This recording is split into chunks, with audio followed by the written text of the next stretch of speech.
Today our topic of discussion is fasting and brain health. Now fasting is a pretty well-known religious phenomenon across the globe.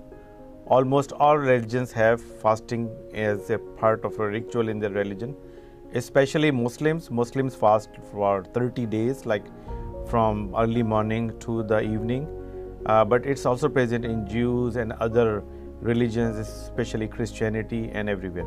So as a religious phenomenon, everyone kind of knows it for many years and many centuries. A lot of people practice fasting one time a year or many times a year or sometimes many times a month. Now there is a lot of literature related to fasting and its effects on human health, and this has been a very important topic of discussion and literature review and observational studies and even controlled trials in the last 20 years. So we will be discussing that how fasting impacts the human health, especially what is the impact of fasting on brain health. This is our topic for today's discussion. So fasting research related to human health is kind of spanning for the last 2 to 3 decades. There are some things now which are pretty well known, which are part of the human studies, that what fasting does to human hormone levels. So now we know that fasting increases cortisol level in the body, it increases serotonin level, especially in the brain, it increases dopamine levels in the body, it affects drug metabolism and drug interactions, it augments immune system, and it also affects degeneration and regeneration. So this, like, it has a multimodal effect on immune system, on hormones, neurotransmitters, degeneration, regeneration, and neurosynapses formation. So it has a variety of effect when you talk about fasting, intermittent fasting for a day, 12-15 hours a day for many days, or sometimes some days a week, or some days a month. So this is the effect of fasting on human body. Now brain health is also very important, especially in the current era. Brain diseases account for about 20% of all disease burden, and that includes neurological diseases and mental health diseases like psychiatric diseases, depression and bipolar disorders and anxiety and other kinds of mental health diseases. So they account for about 20% of the global burden of diseases, and they are probably the highest contributor of disease if you just look at any category. They are number one cause of disability in the world. And there is a growing burden of neurological disease in the world, especially the burden of stroke is increasing, burden of depression is increasing, and burden of dementia is increasing. So these are the three neuropsychiatric conditions which are increasing in number, and it's largely because of increased aging population and urbanization and more non-communicable diseases and lifestyle changes. So these are the important contributor of these neurological conditions, and we'll be discussing that how fasting affects these conditions and other neurological conditions. There is a lot of marketing related to fasting these days, and a lot of companies are offering this intermittent fasting to people, and they are basically marketing as brain charging technologies, supercharge your brain, boost your brain health. And they have shown that there's some data related to this, and now they are offering as an intervention, as a medical intervention to improve your brain health and your neurological health. So first and foremost, and the most important data related to fasting is coming from the aging research. Aging is a very important global issue these days because a huge number of world population is aging, and especially in developed world. For example, in Japan, I was in Japan like a few years ago, and that was a big news that the adult diapers are selling more than the kids diapers because they have more elderly population as compared to pediatric population. And this is the case across the globe, especially in the developed world. So aging is a very important issue. And a lot of research work was done by National Institute of Aging in America, and was work done by Mark Matheson, who is a very famous researcher, and they have shown that fasting has very profound effect on neurodegeneration and aging. It also affects regenerative processes, it leads to new neurosynaptic connections, and it even leads to neurogenesis. There was a study which showed that if you decrease 500 calories of intake every day, it leads to longevity. You survive more, you live more if you eat less on a daily basis. And there was a recent article maybe a few months ago in New England Journal of Medicine on fasting and health, and that highlighted this part that if you fast, then basically you have increased life span and increased quality of life. It also affects the growth hormone levels. So once you fast for a few days, you have an increase in your growth hormone level, and that level kind of sustains for a few weeks and sometimes few months. Fasting also has a very important effect on cognition. Now, cognitive problems are common. Dementia and mild cognitive insufficiency are very common features for elderly population. So there are 3 trials showing that how it affects cognition.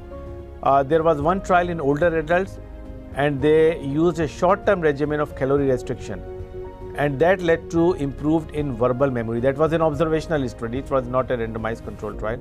There was another observational study which they looked at overweight adults with mild cognitive insufficiency, and they intervened by doing 12 months of intermittent fasting, and then they looked at their cognitive output, and that also showed that there was improvement in verbal memory, executive functioning, and global cognition. So these are the things which get better if you do intermittent fasting for a longer period of time. There was a large multi-center randomized controlled trial where they did 2 years of daily caloric restriction, and that study led to the conclusion that it showed improvement in working memory. So it means that there is a good data coming from the fasting and cognition trials, and we need better design trials in a large number of patients to see various domains of cognition. But it is clear that probably it has effect on cognition, and it may be an effective intervention in some patients who have mild cognitive insufficiency or patients who have early dementia. Mood disorder is another area of intervention. Depression, anxiety, and bipolar disorder, they are very common, and probably the global burden of these diseases is about 10 to 15% if you look at the population-based studies. Now we know that fasting leads to increased serotonin levels in the frontal and temporal lobes, and that's the data from the animal studies. It also affects the epinephrine level, norepinephrine level, and dopamine levels in the brain. So fasting may lead to changes or increased levels of these neurotransmitters in the brain, and these neurotransmitters have a very close relationship with depression. For example, serotonin is very closely related to depression. Most of the medications, most of the commonly prescribed medications for depression are serotonin reuptake inhibitors, which are SSRIs, and they basically increase the level of serotonin in frontal and temporal lobes. So the same effect you can see in animal models who are fasting, that you see an increased level of these neurotransmitters in animal models. Now we have some clinical data or observational data that patients who fast, they have decreased depression. So if they have depression, even if when they are taking medications or they are not taking medications, so it improves their depression. They have decreased suicidal thoughts, especially if they are depressed and they used to have suicidal thoughts. So it has some effect, but that has not been studied systematically, or that has not been a part of a good controlled trial. So it's mostly observational data. We have data from observational studies that fasting leads to decreased anxiety attacks. In patients who have anxiety attacks and they fast, it decreases panic attacks. It stabilizes patients who have bipolar disorders. It has effect on mania and hypomania, and patients develop increased ability to handle stress. So this is the data from the observational studies which are now published and available in literature, which may be very encouraging for future researchers who want to do randomized controlled trials, and especially those patients who are refractory and they are not responding to medications. This may be a good adjunctive intervention on top of medication therapy. Now, schizophrenia is also a well-studied area, especially as far as the fasting is concerned. And there was like one study which was very promising that was done in the Moscow Institute of Psychiatry, Russia. And they looked at patients who have refractory schizophrenia, refractory to medications. and they basically added intermittent fasting to the medical therapy, and they did like 12 to 14 hours of fasting daily for 3 to 6 weeks, and they were randomized. They were given like this fasting and medications, and what they saw 70% improvement in patients who were fasting and were getting medications as compared to medications alone. So this effect could be a direct effect of fasting, or there is a suggestion that probably fasting may augment the effect of antipsychotic medication. So that's also a very important area for future research, especially if you are dealing with refractory schizophrenia patient. And these patients, this has to be proven by randomized controlled trials, that this patient has to undergo a joint intervention or combined intervention of medications and fasting and see the effect. But this is a very promising data and promising study coming out from Russia. Addiction is also a very important area in terms of neuropsychiatric diseases. You have a large number of population who is addicted to various substances. Tobacco is the most common one, alcohol is the other one, and there are a lot of other opioids and analgesics, narcotic analgesics. So addiction is a very common area for very important area for intervention at this point across the globe, because there is a huge number of population who is addicted to these substances which may be injurious to the health. So there is some observational data that what fasting does to those patients who are addicted. So number one, it has shown that patients who are addicted, they have decreased craving when they are fasting. So when they fast, they have decreased craving. If they withdraw, they have decreased withdrawal symptoms. A lot of data is coming from tobacco or smokers who fast during fasting month Ramadan. So they are very easy. They are able to quit smoking during the whole month, for the whole month, or during the fasting period, and they don't get a lot of problem during that time. So they are able to hold their smoking or tobacco use for 16 hours, 15 hours when they are fasting. So this is something, and they don't get a lot of withdrawal symptoms or craving. But as soon as the fasting is over, they kind of go into the same trap. So how does it work? We don't know for sure, but probably it also works through the serotonin level, or it may be the levels of endorphin and enkephalins.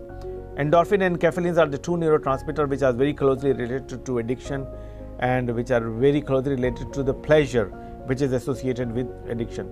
So it is possible that fasting has an impact on endorphin and enkephalin. There is some animal data showing that it does, but we have kind of mixed results related to that data. But there is a possibility that it has some impact, and fasting could become an important intervention. Based on whatever data we have, we know for sure that patients who fast and who are addicted to something, especially tobacco, they are able to quit tobacco for a long period of time during fasting month or even during fasting hours. But this again has to be proven in controlled trials, and that's something that has to be done in future. There are small studies showing that effect of fasting on other domains of the nervous system, especially taste. Now there is a published study showing that if you fast, you can have some structural and chemical composition changes in your taste buds. So even if you fast for a few days, for a long time, 12 hours, 15 hours, it kind of have an effect on your taste buds. It improves the taste, it improves the quality of taste. Patients who have decrease and loss of taste sensation, 12 to 14 hours of fasting improve taste discrimination. That's the data said. Again, this is an observational data, not a randomized control trial, but this is something which can be done in patients who have problems with taste, that they could be subjected to this intervention, and hopefully this intervention will lead to the improvement of symptoms like it has shown in the observational data. Now a lot of data related to neurodegenerative diseases. There are two most common neurodegenerative diseases, Alzheimer's disease and Parkinson's disease. It is assumed that it is suggested that probably fasting has some kind of neuroprotective activity. Again, this data is not based on trials or not based on human trials, but based on some basic science data. The fasting basically increases ketone levels, increases cytokine levels and increases leukotriene levels. Now patients who fast, they have improvement in tremor, and they have improvement in tremor in basal ganglia patients, and essential tremor patients, they have improvement in tremor. So there is some clinical observation data that patients who have ET or patients who have Parkinson's disease, when they fast, they have symptoms in there. They have symptomatic improvement in their tremors. We don't know how it works. It is probably related to norepinephrine level in the brain, but or dopamine level in the brain, or maybe acetylcholine level in the brain, which has effect on tremors in these patients. But this has to be proven. What we know from the aging studies, that fasting delays onset of Alzheimer's disease and other types of dementia. The patients who fast on a regular basis, they have delayed onset of dementia as compared to other people who do not fast. A stroke is a very common neurological problem. We know from the data that you have decreased stroke incidence during fasting month. How it works, probably it's by the control of risk factors. So because of fasting leads to better control of blood pressure, better control of sugar, better control of cholesterol. Fasting, a lot of people who fast, they have decreased tobacco use. So all of the above translate into decreased level of stroke during the fasting month. So there is some indirect effect of fasting on stroke incidence and stroke prevalence. Now there is also one study showed that patients who have a stroke during the month of fasting, they have better recovery as compared to the other one who have a stroke other than fasting, who are not fasting. And that is probably suggested that it's because of increased cytokines and BDNF levels during fasting that may be related to recovery in those patients who have a stroke, but that's also an observational data. Epilepsy is a very common problem across the globe. There are about 50 million epilepsy patients in the world. There is data which is again observational data to show that fasting improves epilepsy control, especially in refractory patients.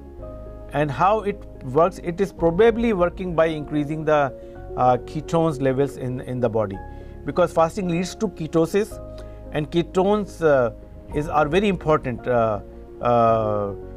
transmitter or a chemical who may be very relevant in patients who have epilepsy.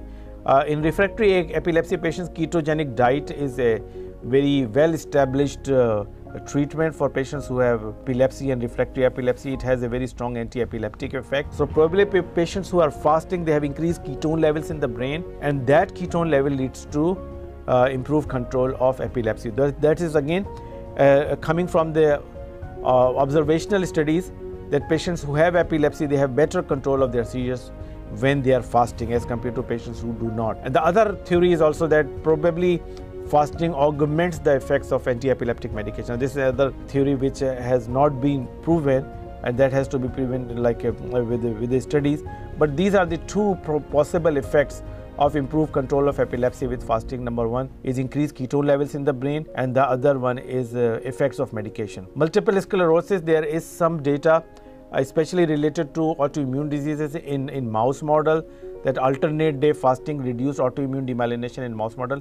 And there is some human data which is again observational. There are two pilot studies which have shown that patients who have multiple sclerosis, when they do intermittent fasting, it shows improvement in their symptoms. That's a symptomatic improvement. There's no data that it decreases the recurrence of their attacks or lesions. It does have any effect on lesions, so we don't have any data so far. But probably there is clinical data to show that long-term intermittent fasting may lead to reduced relapses. This is something which has to be looked at. A lot of people who are young and who have MS, they do fast in the month of Ramadan, especially in the Muslim population, and they are very important subject that we could identify, and we could even randomize them and do observational or controlled studies to see that how fasting affects their relapses and new lesions and symptoms of multiple sclerosis. Sleep is a very important problem. Across the globe, about 1 billion people complain of insomnia across the globe. So fasting has a very good effect on sleep. How it works, probably it's because of melatonin level. By now we know for sure that if you fast, you have increase in the melatonin level in your brain, and that improves the stage 3 and stage 4 sleep. So that is kind of known that patients who fast do intermittent fasting or regular fasting, they have better stage 3 and stage 4 sleep, and they have a higher level of melatonin in their system. So 16 to 18 hour fasting, even one fast of 16 to 18 hours, there was one study showed that it improves quality and quantity of sleep, and even one time fasting can reverse the insomnia related to jet lag. So there was 2 small studies showing that how one time fasting for one day could affect the quality of sleep and jet lag due to sleep. It also affects the parasomnia. So patients who fast, they have decreased night terrors. There is improvement in the restless leg syndrome symptoms. There is improvement in the sleep apnea symptoms, and even obstructive sleep apnea. There are a few studies showing that report that obstructive sleep apnea symptoms are also improved. Migraine is a very common problem. Most people who have migraine, they have increased migraine frequency in the start of the Ramadan. It's because of the change in the schedule or lifestyle, or because of the hunger. So we recommend that these patients, they take long-term non-steroidal medications for a few days, maybe 3, 4, 5 days. But other than that, patients who fast, they have decreased frequency of migraine attacks during the fasting months. So it not only improves the frequency of migraine attacks, but also decrease the intensity of migraine attacks. So the migraine patient fasting has a positive impact, other than first 3-4 days, positive impact on migraine frequency and migraine intensity. So a lot of future areas of research need to be done for fasting and brain health. There is some sustained effect of short-term fasting. We want to study effects of long-term fasting or sometimes persistent fasting on human behavior and human brain, especially cognition and other disease. What are the neurological effects of intermittent fasting, and even how it affects the community, because fasting is not only an individual phenomenon in Muslim communities. The whole community is fasting. So it has a profound effect on community health, and that also needs to be studied. I think we need to design randomized controlled trials for neuropsychiatric diseases and fasting, intermittent fasting as an intervention, and hopefully that will lead to the data that this could be a very good adjunctive treatment on top of medical treatment. So in conclusion, I think fasting may have a very profound and important effect on brain function. Fasting affects all domains of brain function. So it just improves the overall brain health in patients who do not have a neurological disease but have a healthy brain. So it improves their healthy brain. If they have a mental disorder, it improves their mental disorder and control. There's very good effect on sleep, taste. It has a proven effect on stroke, epilepsy, and dementia, and there's a huge potential for research. So hopefully in future, those countries and those populations who have a large population of fasting people, they will be able to do these randomized controlled trials or good quality observational studies to see the effect of fasting on these neurological condition and brain health, and hopefully this will translate into a lot of good robust data, and that fasting may become a very important intervention for neurological conditions in future, neuropsychiatric conditions in future, not only for treatment but to improve the brain health for these patients. Thank you very much.